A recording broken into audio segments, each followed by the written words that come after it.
Hey, this is Elizabeth with Mad for Macrame. In today's video, I'm going to show you how easy it is to add handles to your baskets. I just finished up 5 rounds of waistcoat stitches and I'm ready to add my handles. This same pattern will work with any of my pattern bases or my 6-inch bases, and they're available on my shop. So first we need to join the round, and I'm going to make the invisible join. So you want to pull that loop out, making it a little bit bigger. And then on this top stitch here, you want to pull that loop through from front to back.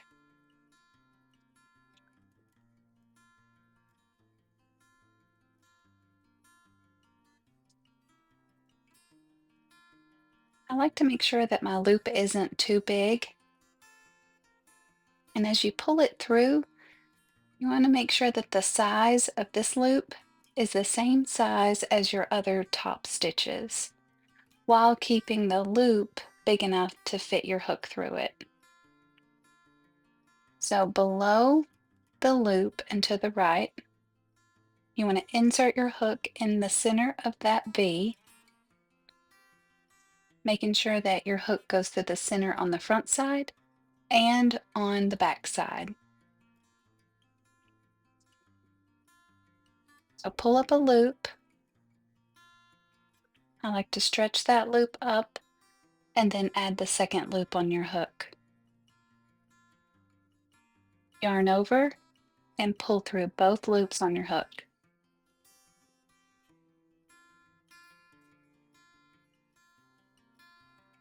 Now we're going to continue with our waistcoat stitches, and I'm going to make 6 waistcoat stitches to get to the first handle.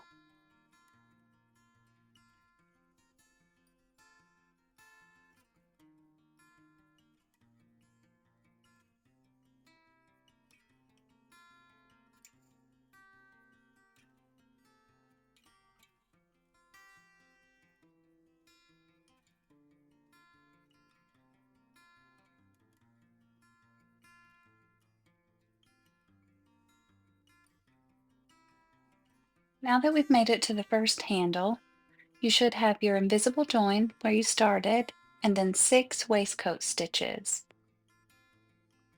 To make the handle, I'm going to do a chain of 6. So yarn over and pull through.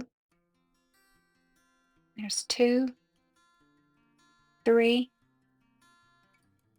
4, 5, and 6.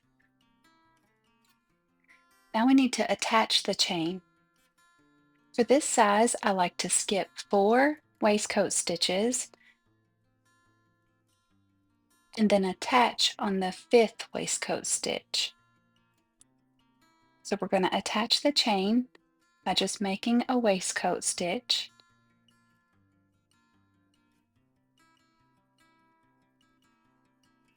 And that'll hold it in place.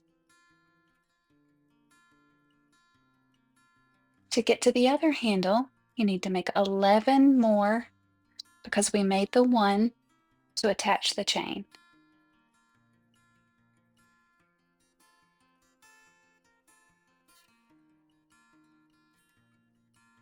We should have 12 waistcoat stitches. 1, 2, 3, 4, 5, 6, 7, 8, 9, 10, 11, and 12. Now we need to make our second handle. So another chain of 6.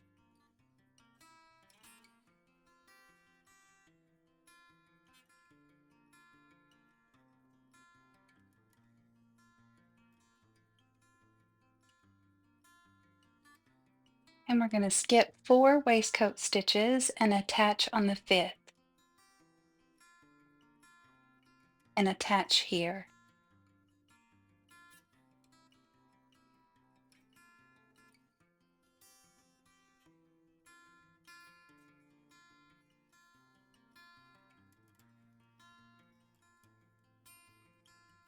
Now we're going to finish up the round with waistcoat stitches, and we made 1 to attach the chain, so we need to make 4 more.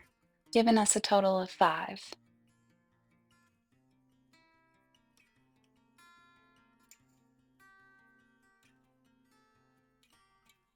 We need one more round, so start by using that invisible join.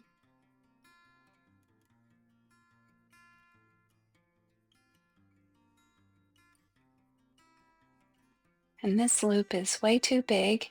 If that happens, just pull back on your working cord. Below the loop and to the right, insert your hook in that V.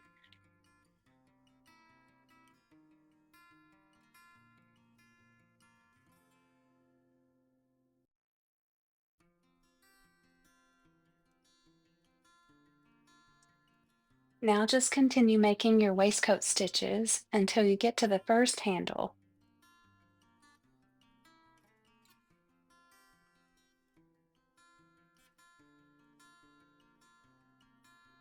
We want to make this handle a little bit thicker, so we're going to make single crochets around the chain. I'm going to make 6 of them. To do that, you want to insert your hook underneath the chain, pull up a loop. Now you have 2 on your hook, yarn over, and pull through both. I like to squeeze my stitches together just to make sure they're nice and straight. That's 1. We need to make 5 more.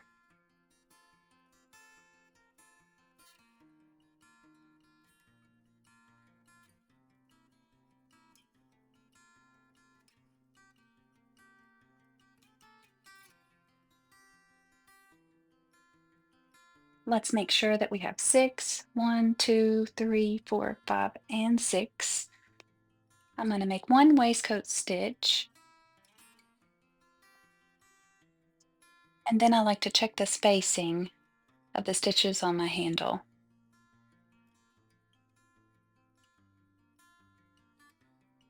You just want to make sure that none of your stitches are overlapping and they're all straight. Now continue working those waistcoat stitches until you get to the second handle, and then we're going to repeat the process.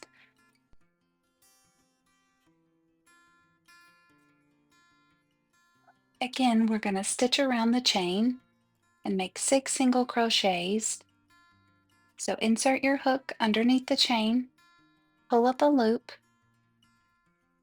Now yarn over and pull through both. This is your first stitch, and make 5 more.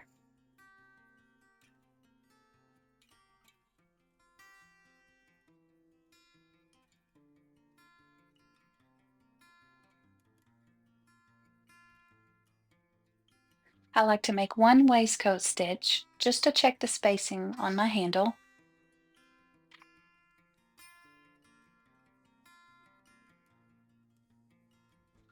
And you can slide the stitches over with your thumb pretty easily. Make sure they're nice and straight, and then just finish up the round by making your waistcoat stitches.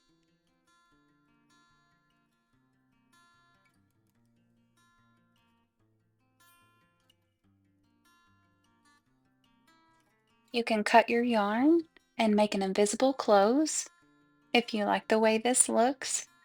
I'm going to add a round of slip stitches though. I just think it makes the basket look a little more polished and finished. So under your top V's or your top stitches, under this first one that's running horizontal, insert your hook, pull up a loop, and then pull that loop through the one on your hook. And just keep making those slip stitches all the way around the top. And when you get to the handle, you do the same thing. You're going to make your slip stitches underneath these top V's.